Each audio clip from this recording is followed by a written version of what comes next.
الله فلا مضل له ومن يضلله فلا هادي له ونشهد أن لا إله إلا الله وحده لا شريك له ونشهد أن سيدنا ومولانا محمدا عبده ورسوله صلى الله عليه وعلى آله وأصحابه وبارك وسلم تسليما كثيرا كثيرا.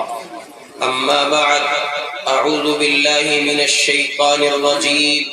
بسم الله الرحمن الرحيم. يا أيها الذين آمنوا عليكم أنفسكم لا يضركم من ضل إذا اهتديتم إلى الله مرجعكم جميعا فينبئكم بما كنتم تعملون.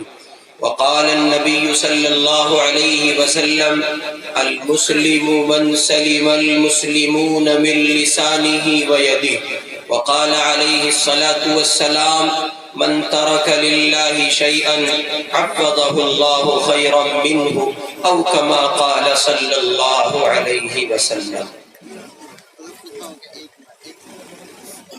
حضرت والا نے خطبہ پڑھ دیا ہے، بات شروع ہونے والی ہے، پھر بیچ میں جگہ خالی ہے، یہ بیٹھنے والے حضرات بھی اب بیٹھنے کی کوشش کریں. واللہ مانیے میری بات، انشاءاللہ بہت نفع ہوگا.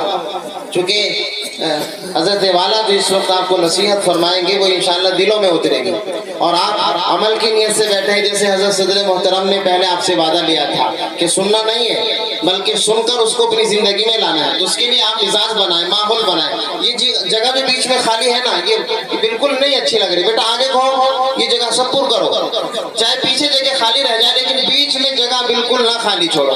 آگے آ جاؤ، ہاں ایسے ایسے ماشاءاللہ. آؤ آئیے، ادھر سے بھی آئیے. اب اصل خطاب ہے، اور یہی جو ہے جلسے کا اصل جو ہے نا مغز یہی ہے، مکھن جو بھی کچھ ہے. بس آ جائیے آگے، بہت دل لگی کے ساتھ بیٹھیے. اور دوسری درخواست یہ ہے کہ آپ موبائل جو استعمال کر رہے ہیں اس میں ریکارڈنگ کریں، ویڈیو نہ بنائیں، ریکارڈنگ کر لیں. ویڈیو سے جو ہے پرہیز کریں. جی درود پاک پڑھیں. اللہم صلی علی سیدنا محمد.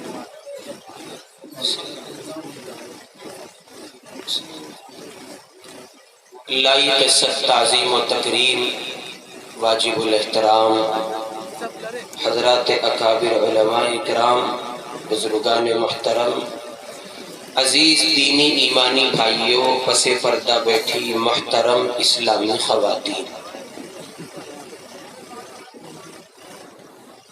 آپ کے مدرسے کا یہ سالانہ جلسہ جو یقینی طور پر اللہ کے مقدس کلام کی نسبت پر منعقد ہوا ہے،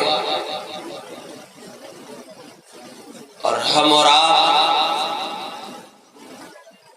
اس کی غالباً دوسری نشست میں اس وقت یہاں جمع ہیں، اور مجھ گنہگار کو یہ حکم ہوا ہے کہ میں کچھ آپ کو اپنا سبق سنا دوں. سو آپ دعا فرما دیں اللہ تعالی صحیح بات کہنے کی، اور سن کر مجھے بھی آپ کو بھی عمل کی توفیق نصیب فرما دیں. ہمارے اکابر میں، ماضی قریب کے بزرگوں میں، حکیم الامت مجدد الملہ حضرت اقدس تھانوی نور اللہ مرقدہ نے دین اسلام کو مجموعی طور پر 5 شعبوں میں تقسیم فرمایا.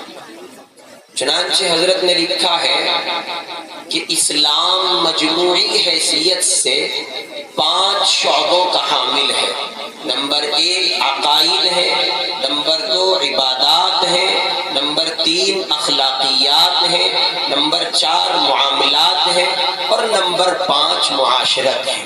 یوں تو نبی پاک علیہ السلام کا لایا ہوا دین سارے کا سارا بہت زیادہ اہمیت کا حامل ہے، اور اس سارے دین کا اختیار کرنا، اس پر عمل پیرا ہونا، اور اس کے سائے تلے زندگی گزارنا یوں تو ہر مسلمان کے لیے مکمل دین کا حامل بننا ضروری ہے، لیکن جہاں تک اہمیت کی بات ہے، مجموعی طور پر اور معنوی طور پر کبھی کبھی کسی چیز کی حیثیت کو بتانے کے لیے، اس کی اہمیت کو سمجھانے کے لیے، اس کی افادیت سے آگاہ کرنے کے لیے اس کو ممتاز حیثیت سے بیان کیا جاتا ہے۔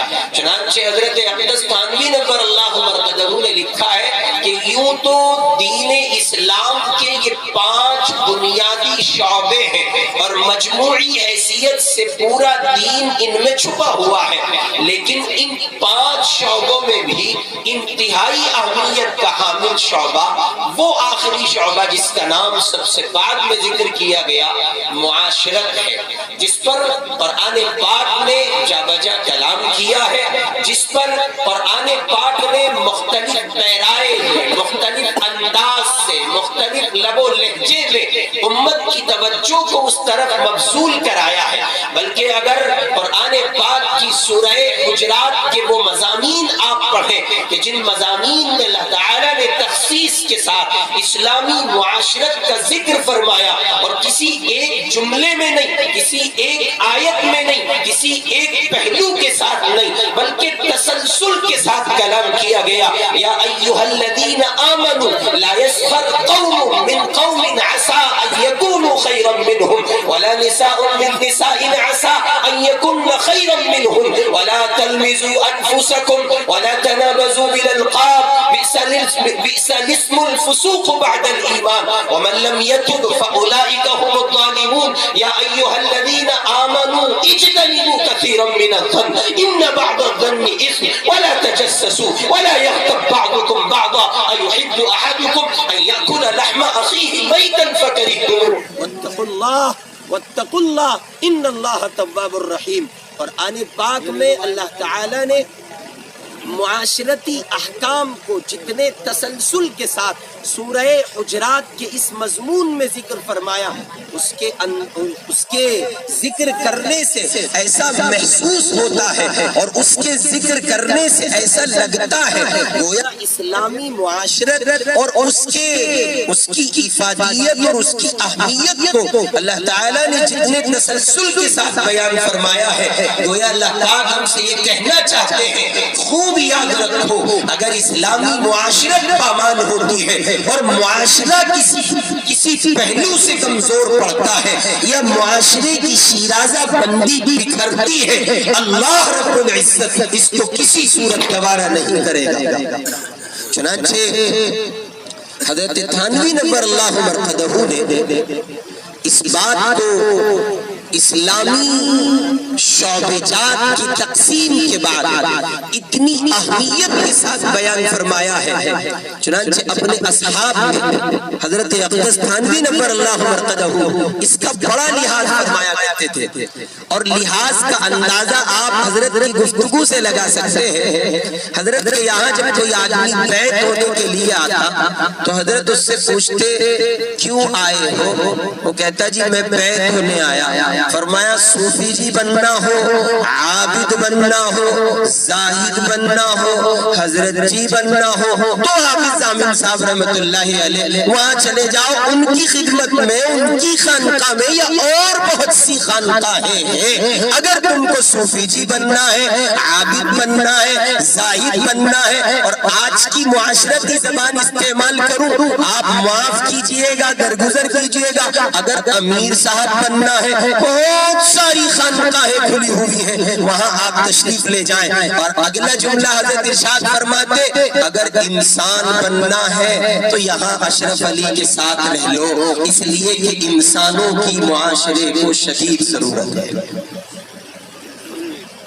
اور قرآن پاک کی اس مضمون کو پڑھنے سے یہ اندازہ ہوتا ہے کہ اللہ کی قسم اگر ہم قسم اس پر کھائیں تو خانس نہیں ہوں گے کہ معاشرہ انسانوں سے محروم ہے، انسان نہیں۔ بڑی بڑی نسبتوں کے مالک، بڑے بڑے عہدوں کے مالک، بڑی بڑی حکومتوں کے مالک، بڑی بڑی پوزیشنوں کے مالک افراد معاشرے میں موجود ہیں، لیکن جن کے لیے معاشرہ بنایا گیا تھا، جن کے لیے بزم کائنات کو سجایا گیا تھا، جن انسانوں سے اس کائنات کو اللہ تعالی نے مزین کیا تھا، وہ انسان ندارت ان انسانوں کی تلاش ہے۔ اللہ کرے کہ وہ انسان کہیں سے پھر سے لوٹ آئے۔ چنانچہ ایک بزرگ کے حالات میں لکھا ہے، وہ کسی بازار سے گزرے، وہاں ایک پنواڑی کی دکان تھی، تو انہوں نے اس پنواڑی سے کہا بھائی پان لگا دو ذرا ہمارا، ہلکا چونا اور بڑھیا سے کتھے کے ساتھ دیسی پان لگا دو۔ تو اس نے پان لگا دیا اور لگانے کے بعد حضرت کے حوالے کیا، تو حضرت نے پان لے کے فرمایا کتنے پیسے دوں؟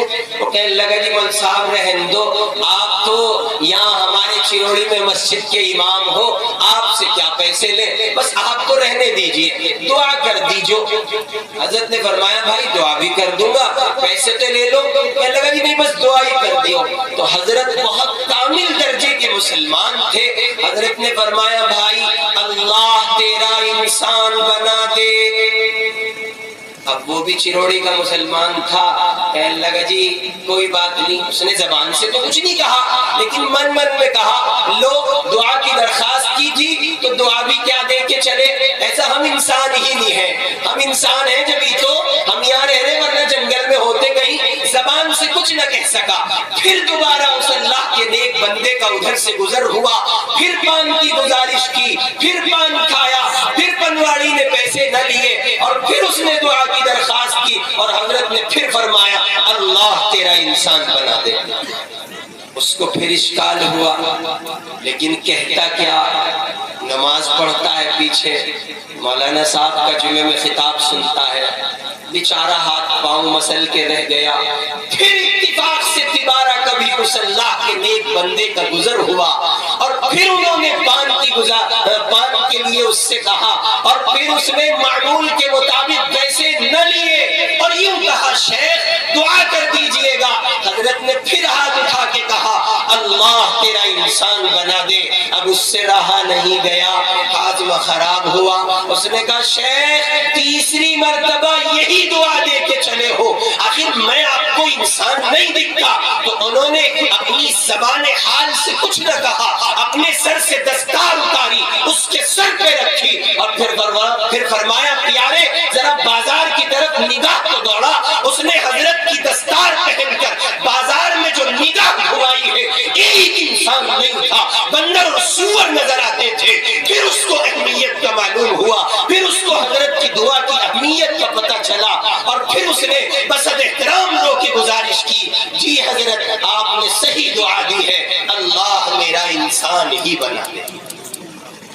وہ انسان کیا کہ جس سے انسان محفوظ نہ ہو، وہ انسان کیا جس سے اس کے ماں باپ محفوظ نہ ہو، وہ انسان کیا جس سے اس کی ماں محفوظ نہ ہو، اس کی بیوی محفوظ نہ ہو، اس کے بھائی محفوظ نہ ہو، اس کے بچے محفوظ نہ ہو، اس کے پڑوسی محفوظ نہ ہو، بن بولتے جانور محفوظ نہ ہو، زبان جن کی کھل نہ سکتی ہو، اظہار جذبات جو نہ کر سکتے ہو، وہ جانور جس سے محفوظ نہ ہو وہ انسان ہی کیا، وہ انسان ہی کیا جو رب کی زمین پر رہ کر، رب کی نعمتوں سے سرشار رہ کر، اور نعمتیں بھی کتنی، اللہ قرآن میں اعلان فرما رہے وَإِن تَعُدُّوا نِعْمَةَ اللَّهِ لَا تُحْصُوهَا، اگر تم ہماری نعمتوں کو شمار کرنا چاہو تو شمار نہیں کر سکتے، گن نہیں سکتے، کاؤنٹ نہیں کر سکتے۔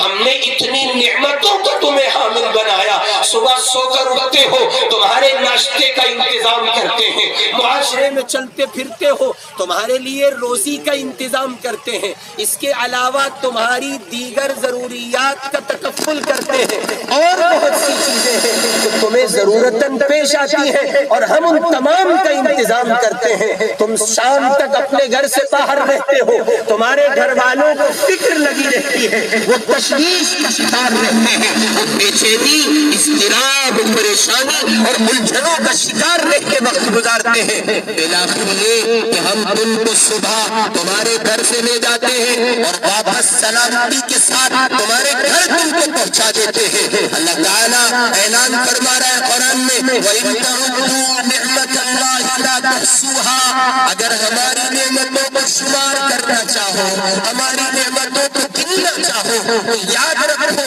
تم گن نہیں سکتے، اتنی نعمتیں ہم نے تم کو دی۔ تمہاری آنکھوں کو سلامت رکھا، تمہارے کانوں کو سلامت رکھا، تمہارے ہاتھ اور پاؤں کو سلامت رکھا، تمہاری عقل کو سلامت رکھا، تمہاری حس کو سلامت رکھا، تمہارے حواس خمسہ کو سلامت رکھا، معاشرے میں تم کو باعزت بنایا۔ او اللہ کے بندو، کبھی تو غور کرو تمہیں پروردگار نے کتنی نعمتوں سے نوازا ہے۔ وَإِن تَعُدُّوا نِعْمَتَ اللَّهِ لَا تُحْصُوهَا، تم ہماری نعمتوں کا شمار نہیں کر سکتے۔ بھلا وہ انسان ہے جو پروردگار کی لا تعداد نعمتیں کھاتا ہے، اللہ کا دیا پیتا ہے، اللہ کا دیا کھاتا ہے، اللہ کے سائے کیے ہوئے آسمان کے نیچے سائے میں رہتا ہے، اللہ کی بچھائی زمین میں رہتا ہے۔ وَالسَّمَاءَ بَنَيْنَاهَا بِأَيْدٍ وَإِنَّا لَمُوسِعُونَ وَالْأَرْضَ فَرَشْنَاهَا فَنِعْمَ الْمَاهِدُونَ۔ اللہ تعالیٰ نے قرآن میں ذکر فرمایا ہے ہمارے آسمان کے سائے تلے رہتے ہو، ہماری زمین پر رہتے ہو، پھر ہماری بغاوت کرتے ہو، تمہیں تو انسان کہتے ہوئے شرم آتی ہے۔ اس لیے کہ انسان کے اندر اللہ تعالیٰ نے بنیادی صفت یہ رکھی تھی کہ اس کو ایک خاص مقصد کے لیے، ایک خاص مشن کے لیے، ایک خاص کام کے لیے اس کو پیدا کیا گیا۔ وہ یوں ہی زندگی گزارنے کے لیے جانوروں کی طرح پیدا نہیں ہوا ہے، بلکہ قرآن پاک میں اللہ تعالیٰ اعلان فرما رہے وَمَا خَلَقْتُ الْجِنَّ وَالْإِنسَ إِلَّا لِيَعْبُدُونَ، ہم نے انسان و جنات کی تخلیق کی ہے اس لیے کہ وہ ہماری عبادت کرے۔ علامہ آلوسی رحمۃ اللہ علیہ نے روح المعانی میں لکھا ہے او لیعرفون، لیعبدون کا مطلب یہ کہ وہ ہمیں پہچانے، ہم اس کے خالق ہیں، ہم اس کے مالک ہیں، ہم اس کے پالن ہار ہیں، ہم اس کے رب ہیں، ہم اس کے داتا ہیں، ہر چھوٹی بڑی ضرورت ہم اس کی پوری کرتے ہیں۔ لہٰذا اس کی یہ ذمہ داری ہے وہ ہمیں پہچانے، اور پہچاننے کا مطلب یہ اس کی پیشانی کہیں اور نہیں جھکنی چاہیے، کلمات تشکر کسی اور کے لیے نہ ہو، کلمات صبر کسی اور کے لیے نہ ہو، اس کی زبان چلے تو اللہ کی مدح و ثنا میں چلے، اس کی آنکھیں جب دیکھنے کا قصد کرے وہ دیکھے جن کو اللہ نے حلال کیا ہے، اس کی زبان جب بولنے کا ارادہ کرے تو وہ بولے جو اللہ نے اس کے لیے بولنا روا رکھا ہے، اس کے پاؤں جس سمت چلے تو اس طرف چلے کہ جس طرف چلنے کا اللہ تعالیٰ نے باضابطہ باقاعدہ حکم فرمایا، اس کو تو انسان کہیں گے۔ اور اگر کسی کے اندر یہ ساری باتیں نہ ہو تو آپ بتائیے وہ انسان ہے؟ بتا دیجئے وہ انسان ہے؟ انسان نہیں ہے، اس لیے کہ انسان کو تو اللہ تعالیٰ نے زمین پر اپنا خلیفہ بنایا۔ وَإِذْ قَالَ رَبُّكَ لِلْمَلَائِكَةِ إِنِّي جَاعِلٌ فِي الْأَرْضِ خَلِيفَةً، انسان کو اللہ تعالیٰ نے کیا بنایا بھائی؟ خلیفہ بنایا۔ اور دیکھو عجیب بات ہے، جب انسان کو اللہ تعالیٰ نے پیدا فرمایا تو فرشتوں نے ایک بات کہی، یوں کہا اللہ آپ ایک ایسی مخلوق پیدا فرما رہے ہیں جو فساد مچائے گی، مصیبتوں کا سامان کرے گی، حالات کے ساتھ دوچار ہوگی۔ پیارے اللہ آپ ایسی مخلوق بنا رہے، فرشتوں نے اعتراض نہیں کیا تھا بلکہ ان پر جو سوال کی شکل میں بات آئی وہ انہوں نے اللہ کے سامنے رکھی۔ پروردگار عالم نے یہ نہیں کہا کہ انسان ہم بنا رہے ہیں اس کی پوزیشن، اس کی صلاحیت، اس کی عقل، اس کا فہم، اس کا تدبر، اس کا دماغ، یہ سب کچھ اللہ نے ذکر نہیں فرمایا، بلکہ اگر پروردگار چاہتا ایک ایسا جامع مضمون ارشاد فرما سکتا تھا۔ فرشتے کبھی دوبارہ یہ تصور بھی نہ کرتے کسی اور مسئلے کو لے کر، لیکن اللہ نے فرشتوں کو قولی طور پر جواب نہیں دیا بلکہ ایک جملہ کہہ کے پروردگار عالم نے مضمون کی تکمیل فرمائی، اور اللہ تعالیٰ نے اعلان فرمایا انی اعلم ما لا تعلمون، میں جو جانتا ہوں وہ تم نہیں جانتے۔ اللہ پاک چاہتے تو بہت لمبا چوڑا مضمون بیان فرما سکتے تھے. انسان کی تخلیق پر فرشتہ کہتا ہے مولا زمین میں فساد مچائے گا. ہم ہے جس سے آپ نے کہا سجدہ کر وہ سر نہیں اٹھاتا، جس سے آپ نے کہا رکوع کر وہ کھڑا نہیں ہوتا، جس سے آپ نے کہا میری تسبیح بیان کر وہ خاموش نہیں رہتا. مولا پھر انسان بنانے کی ضرورت پیش آئی کیوں؟ اللہ نے کہا دیکھتے جاؤ، عملاً دکھاؤں گا، پریکٹیکل دکھاؤں گا، ایک کے بعد دیگرے دکھاؤں گا، ایک کے بعد ایک تسلسل کے ساتھ مثالیں دیتا جاؤں گا، ایگزامپلس رکھتے جاؤں گا، ریزنز بتاتے چلا جاؤں گا. میں نے انسان بنایا کیوں؟ اس لیے کہ انسان اللہ تعالی کی قدرت کا ایسا شاہکار ہے اور اتنی افضلیت اور برتریت کا حامل ہے کہ قرآن پاک میں اللہ تعالیٰ ارشاد فرما رہے لقد خلقنا الانسان فی احسن تقویم.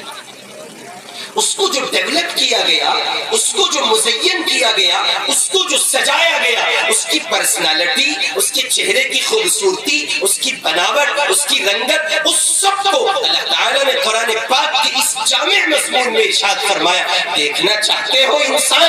لقد خلقنا الانسان فی احسن تقویم. ادھر فرشتوں نے یہ بات کہی مولا آپ نے انسان بنا دیا، ادھر اللہ نے ایک مختصر سے جواب میں بات کی تکمیل فرما دی. سلسلہ دراز ہوتا گیا، چلتا گیا. آدم تشریف لے آئے علیہ السلام. حضرت آدم سے لے کر حضرت عیسیٰ علیہ السلام تک 1.25 لاکھ نبیوں کا تسلسل ہے. یہ کے بعد دیگرے چلے آتے ہیں. عیسیٰ علیہ السلام کو اللہ تعالیٰ نے زندہ آسمانوں پر اٹھا لیا. ان کے بعد تقریباً 650 سال تک 500 کچھ سال تک کوئی نبی زمین پر نہیں. اب اللہ کے محبوب تشریف لاتے ہیں. آمنہ کا لال آتا ہے، عبداللہ کا در یتیم آتا ہے، عبد المطلب کی آنکھوں کا تارا آتا ہے. اور یوں ربیع الاول کے مہینے میں محمد عربی صلی اللہ علیہ وسلم 12 ربیع الاول کو تشریف لائے. حضور پاک علیہ السلام کی آمد ہوئی. آدم نے بشارت سنائی تھی، عیسیٰ نے بشارت سنائی تھی، اس درمیان کے سارے نبیوں نے بشارت سنائی تھی. ایک اللہ کا محبوب آئے گا، ایک نبی کا ایک اللہ کا پیغمبر آئے گا. وہ آخری نبی ہوں گے، ان کا نظام آخری، ان کا کلام آخری، ان کا پیغام آخری. جب وہ آ جائیں گے کسی کی آمد کی ضرورت نہیں بچے گی. ان کے آ جانے کے بعد کسی کے لیے روا نہیں ہوگی یہ بات کسی اور مذہب پر عمل کرے، کسی اور تعلیم پر عمل کرے، کسی اور کو فالو کرے. محمد آ چکے ہیں، اب کسی کی ضرورت نہیں ہے. وَمَن يَبْتَغِ غَيْرَ الْإِسْلَامِ دِينًا فَلَن يُقْبَلَ مِنْهُ. اور اگر اسلام کے علاوہ، محمد کے علاوہ، نظام محمد کے علاوہ، کلام محمد کے علاوہ، سماج محمد کے علاوہ، معاشرہ محمد کے علاوہ کسی اور چیز کو لے کر کے آؤ گے، خوب سنو فَلَن يُقْبَلَ مِنْهُ. میرا محبوب اتنا محبوب ہے مجھے، میرے محبوب کے نظام کے سوا کوئی اور نظام لے کے آؤ گے، اللہ کی قسم کسی نسبت کے حامل ہو جانا، میں تمہارے اس نظام کو قبول نہیں کروں گا. آقا تشریف لے آئے، عبد المطلب کی گود میں آئے.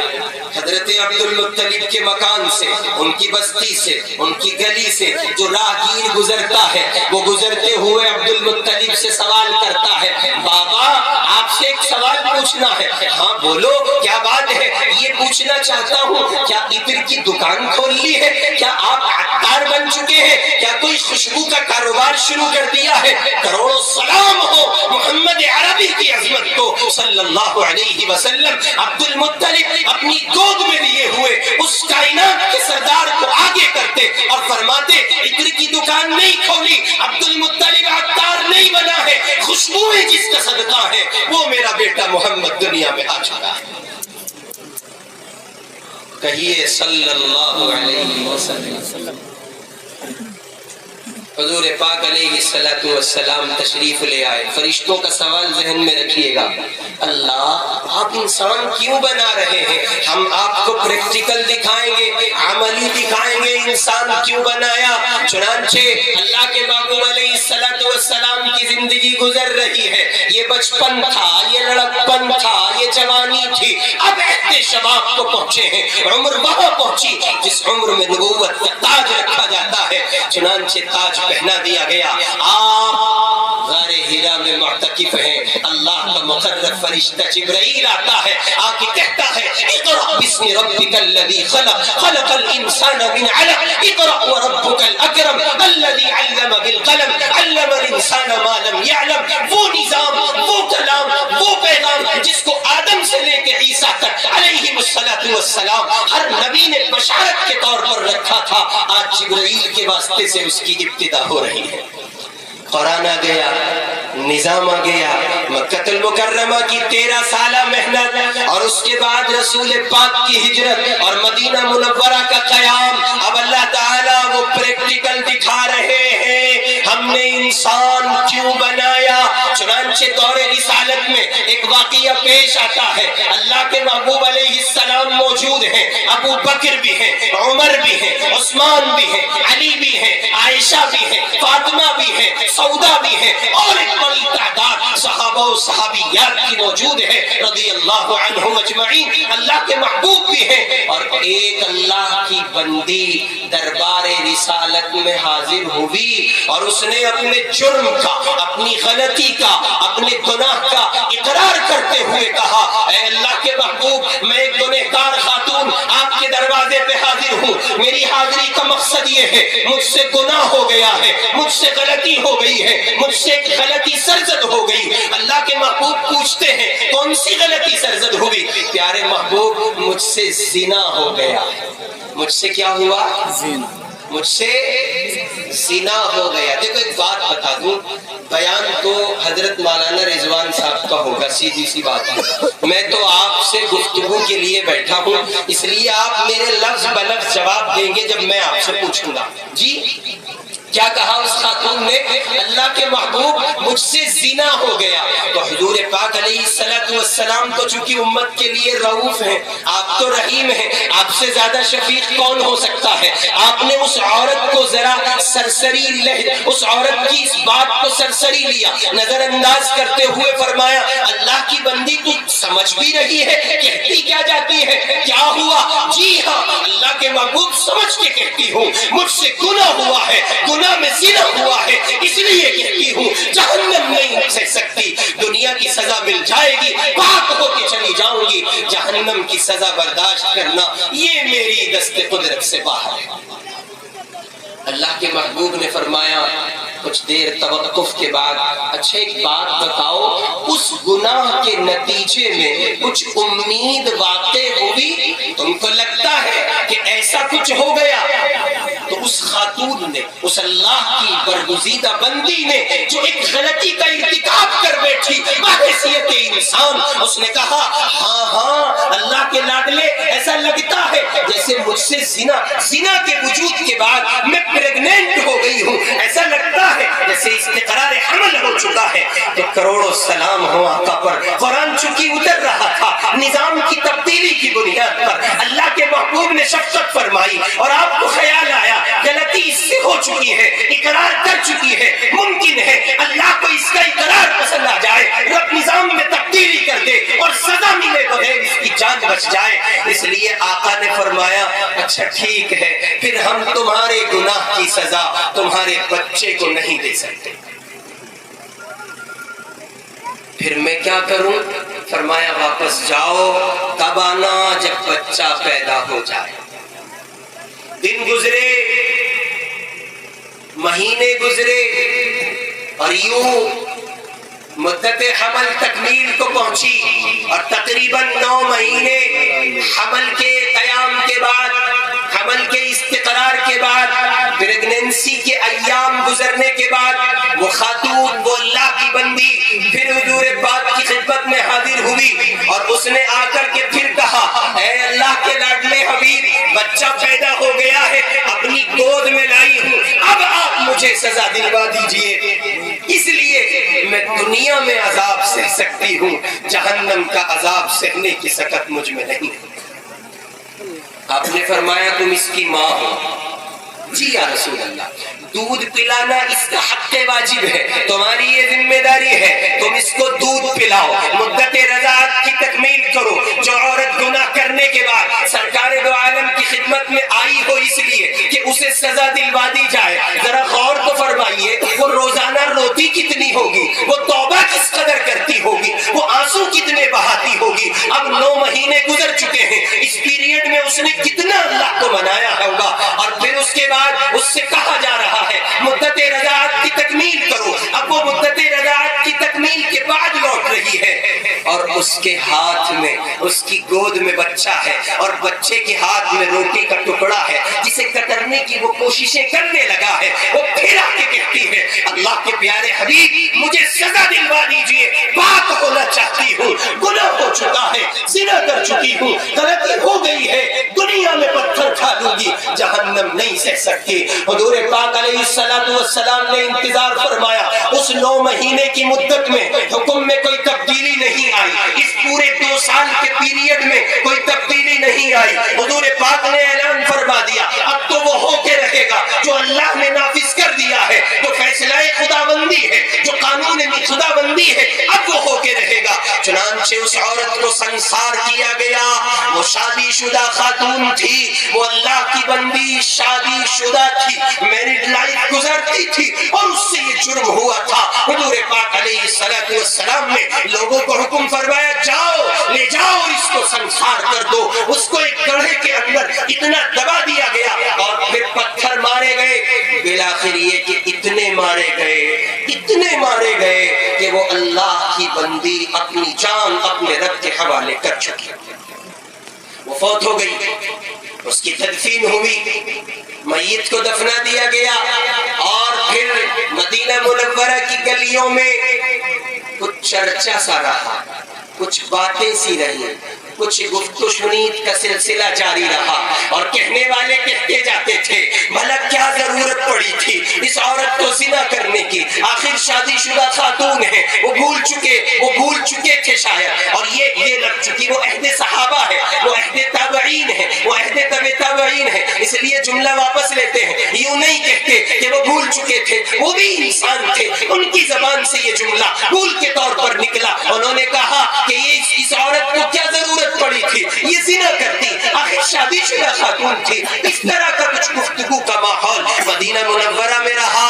اللہ کے محبوب علیہ السلام کے کان مبارک تک آواز پہنچی کہ لوگ اس جانے والی کو مطعون کر رہے ہیں، اور اس کے بارے میں طرح طرح کے جملے کسے جا رہے ہیں، فقرے کسے جا رہے ہیں، طرح طرح کی باتوں سے کہا جا رہا ہے۔ آپ اپنی کملی کے ساتھ مسجد نبوی کے منبر پر جلوہ افروز ہوئے اور بڑے سخت لہجے میں فرمایا اور لوگوں خوب سنو، خبردار اگر تم نے اس خاتون کے بارے میں ایک جملہ اپنی زبان سے کہا، اس اللہ کی بندی نے ایسی توبہ کی ہے اگر سارے مدینے پر تقسیم کر دی جائے تو سب کی مغفرت کے لیے کافی ہوگا۔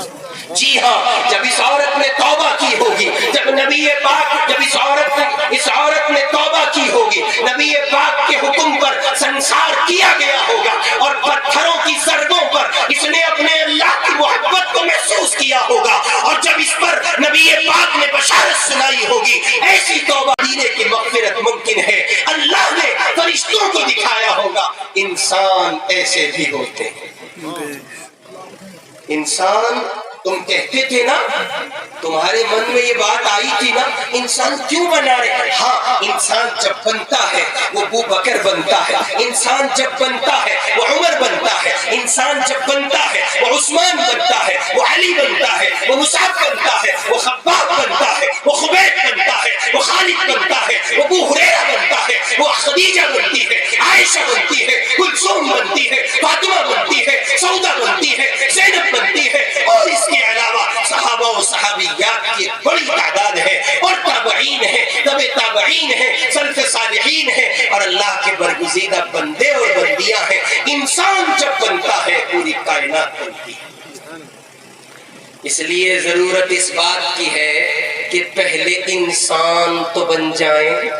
اب لوٹیے پھر واپس تھانہ بھون، مدینے کی گلیوں کا آپ نے سفر کیا، اب واپس انڈیا آئیے اور بابا تھانوی کے دربار میں چلیے اور ان سے پوچھئے انسان کسے کہتے ہیں؟ جی ہاں، ہم مسلمان ہیں، ایمان والے ہیں، اللہ کی وحدانیت کا اقرار کرتے ہیں، رب ایک ہے، ہمارا نبی ایک ہے، ہمارا قرآن ایک ہے، ہمارا مذہب ایک ہے، ہم اس ایک اللہ کی پوجا کرتے ہیں، ہم اس نبی محمد صلی اللہ علیہ وسلم کی تعلیم پر عمل پیرا ہے۔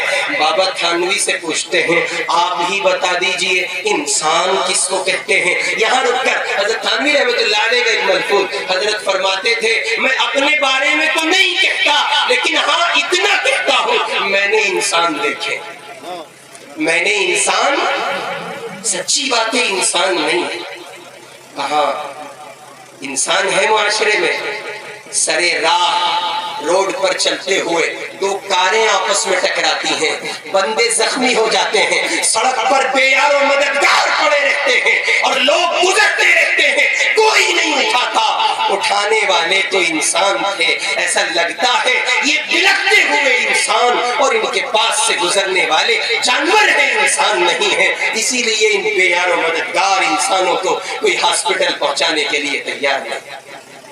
اور جہاں تک بات ہے یہ اور تعلق ہے اس بات کا کہ صاحب پولیس ہم ہی کو پکڑ لے گی، یہ ایکسیڈنٹ تم نہیں کیا ہے تو چلو رخ کرو حضرت مفتی محمد تقی عثمانی دامت برکاتہم کے دربار کا، ان سے پوچھو آپ کیا کہتے ہیں۔ وہ فرماتے ہیں سارے لوگ مزاج بنائیں کہ وہ بے یار و مددگار اور مظلوم انسانوں کی مدد کریں گے، پھر پولیس کس کس کو پکڑے گی جب اس چمن کا ہر پھول یکساں ہوگا۔ یہ تو نظام ہم نے بدلا، میں نے سوچا کہ پولیس پکڑ لے گی، میں نے سمجھا مجھ پر الزام آئے گا، مجھ پر ایکسیڈنٹ کا کیس لگا دیا جائے گا، نہیں، ہمیں انسانیت بچانی تھی۔ تو میں نے عرض کیا حضرت تھانوی سے پوچھتے ہیں آپ بتا دیجئے آپ نے دین اسلام کو مجموعی اعتبار سے 5 شعبوں میں تقسیم فرمایا، آپ نے کہا عقائد کی دنیا، عبادات کی دنیا، معاملات کی دنیا، اخلاقیات کی دنیا، معاشرت کی دنیا، پھر آپ ہی نے کہا ان میں سب سے اہم معاشرت ہے، اس لیے کہ عبادت کا تعلق آپ کی ذات سے ہے، عقائد کا تعلق آپ کی ذات سے ہے، اخلاقیات کا کچھ معاشرے میں ذرا سا نکل پڑتا ہے، اور اسی کے ساتھ ساتھ معاملات کی ایک دنیا ہے، اور اگر جوڑ کر دیکھا جائے تو یہ دونوں معاشرت کا حصہ ہے۔ تو معاشرت اہمیت کا عامل ایک چیپٹر، ایک سبجیکٹ، ایک مضمون، ایک شعبہ اور ایک پورا شعبہ ہے۔ حضرت تھانوی رحمۃ اللہ علیہ سے پوچھتے ہیں آپ بتائیے کہ معاشرت اتنی اہم کیوں ہے اور انسان بنے گا کیسے؟ تو وہ حضور پاک کی تعلیم کا سہارا لے کر اللہ کے محبوب کی ایک حدیث پیش کرتے ہیں اور وہ کہتے ہیں لوگوں کامل انسان وہ ہے، کامل مسلمان وہ ہے، المسلم من سلم المسلمون من لسانہ و یدہ، جس کی زبان سے، جس کے ہاتھ سے دوسرے مسلمان محفوظ رہیں وہ اللہ کا بندہ کامل مسلمان ہے اور وہی انسان ہے۔ شیخ الاسلام حضرت مفتی محمد تقی عثمانی دامت برکاتہم لکھتے ہیں کہ اس آیت، اس حدیث پاک میں لفظ مسلمون کا ذکر اس لیے ہے چونکہ مسلمان کو مسلم معاشرے میں مسلمان ہی سے واسطہ پڑتا ہے، ورنہ اس حدیث پاک کا وسیع مفہوم یہ ہے مسلمان وہ ہے، کامل مسلمان وہ ہے جس کے ہاتھ سے، جس کی زبان سے دوسرے مسلمان ہی نہیں، صرف انسان ہی نہیں، کسی جانور کو بھی تکلیف نہ پہنچے، جانور بھی محفوظ رہیں، انسان بھی محفوظ رہیں، اور مسلمان تو اعلیٰ ترین درجات کے ساتھ محفوظ رہیں، وہ بندہ مسلمان ہے اور وہ بندہ انسان ہے۔ اب ہم ذرا سا اپنی ذات پر غور کر لیں، ہم کامل مسلمان ہیں؟ کیا ہمارے گھر والے ہماری طرف سے امن میں ہیں؟ کیا ہم اپنے ماں باپ کو آنکھیں نہیں دکھاتے؟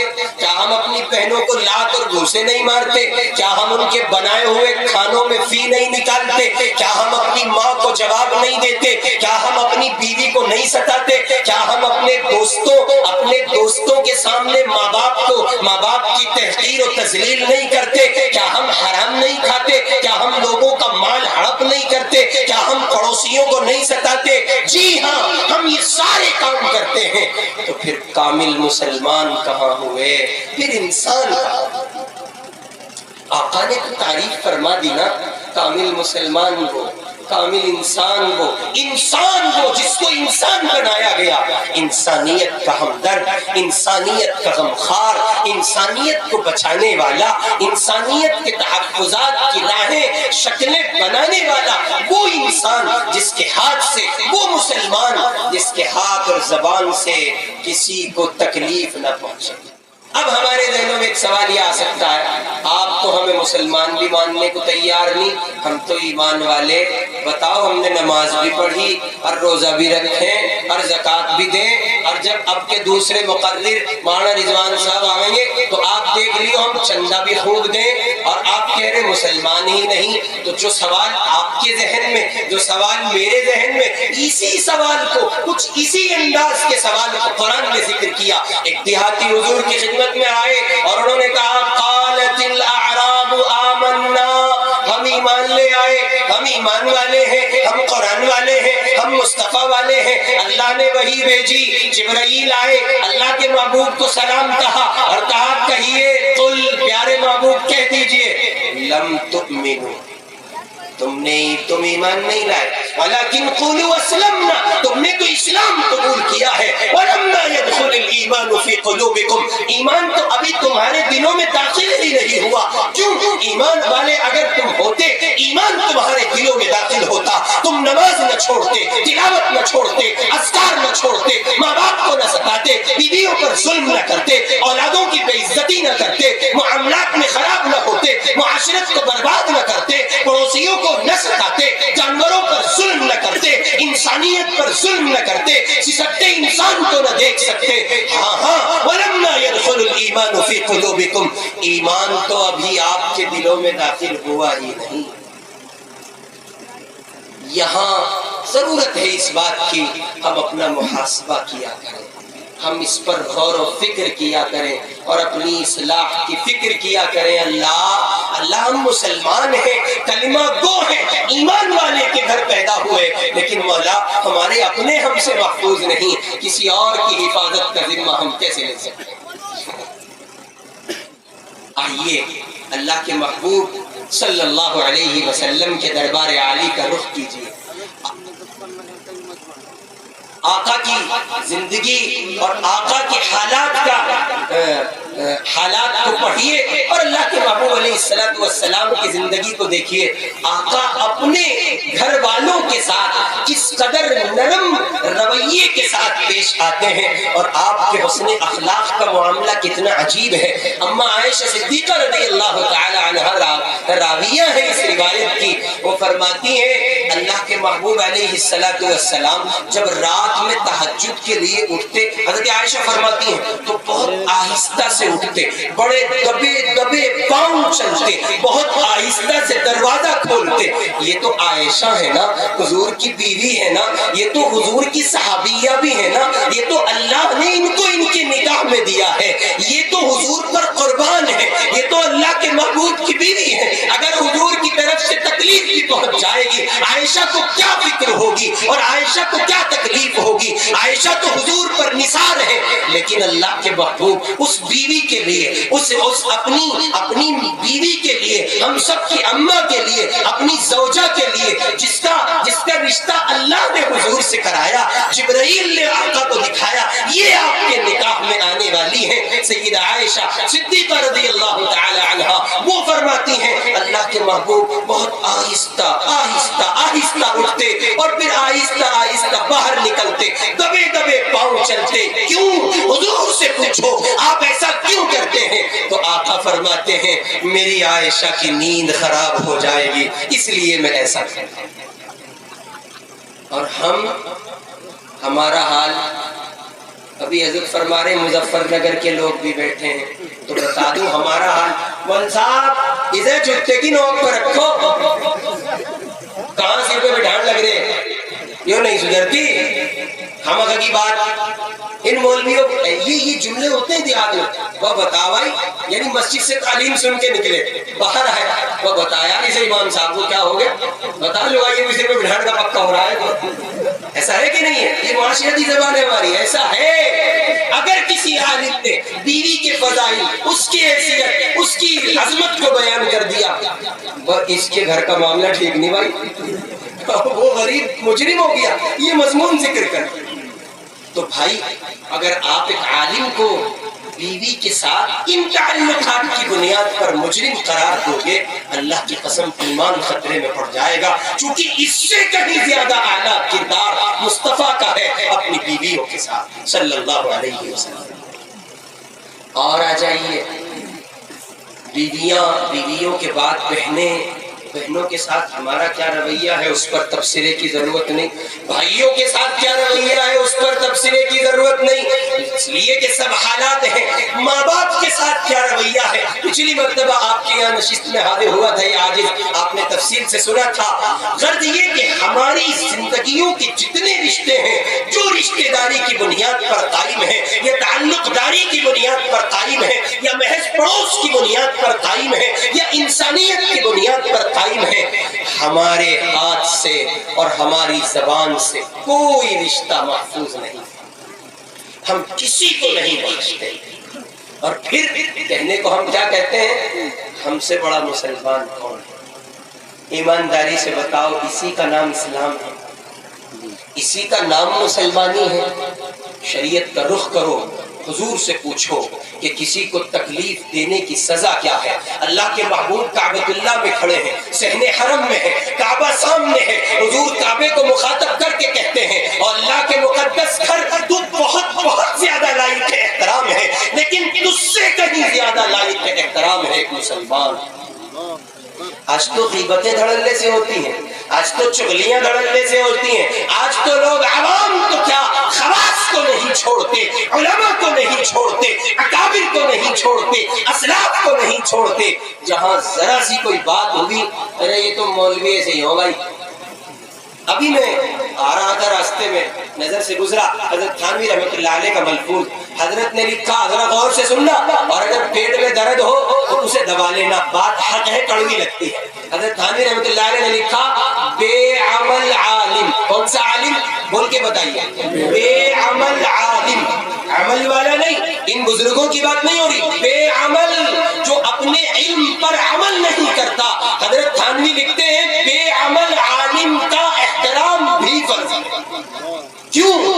اس لیے کہ، اور وہ پھر ثابت کرتے ہیں قرآن پاک کی اس آیت سے جس میں یہ حکم دیا گیا کہ ماں باپ اگر مشرک بھی ہو تو بھی احترام ضروری ہے، تو بھی حسن سلوک ضروری ہے۔ حضرت فرماتے ہیں اس کے سینے میں جو علم نبوی ہے، جو چراغ محمدی جلتا ہے، اس چراغ، اس علم کی نسبت پر اس عالم بے عمل کا احترام ضروری ہے۔ جائے کہ کوئی باعمل عالم ہو، وہ تو سر پہ بٹھایا جائے گا، عزت اور احترام کی نگاہ سے دیکھا جائے گا۔ ہمارا حال کیا ہے بھائی؟ اور کیا حضرت شیخ کا شعر پڑھنے کو جی چاہتا؟ حضرت شیخ پڑھا کرتے تھے، جب تبصرہ کبھی شیخ کرتے تو فرماتے تھے، کس کس کو روئیے، کس کس کا شکوہ کیجئے، کس کو روئیے، آرام بڑی چیز ہے صاحب، منہ ڈھک کے سوئیے۔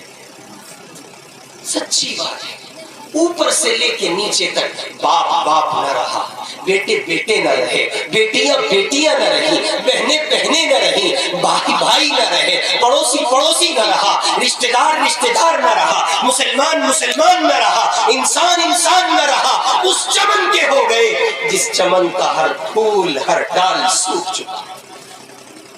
نہیں میرے بھائی، ہم تو قرآن والے ہیں، ہم تو مسلمان ہیں، مصطفیٰ والے ہیں۔ اپنے محبوب کو تو دیکھو، اپنے لاڈلے حبیب کو تو دیکھو، اللہ کے نبی کو تو دیکھو، حضور اکرم صلی اللہ علیہ وسلم کا کردار تو دیکھو۔ ہم اپنوں کو ستاتے ہیں، مسلمانوں پر ظلم کرتے ہیں، اور وہاں صورتحال یہ ہے۔ اماں عائشہ کہتی ہیں، اللہ کے محبوب آپ کی زندگی کا سب سے زیادہ درد بھرا دن کون سا تھا، درد بھرا سفر کون سا تھا، درد بھری رودات کون سی ہے؟ پیارے آقا بتا تو دیجئے، آپ کو سب سے زیادہ تکلیف کب ہوئی تھی؟ کروڑوں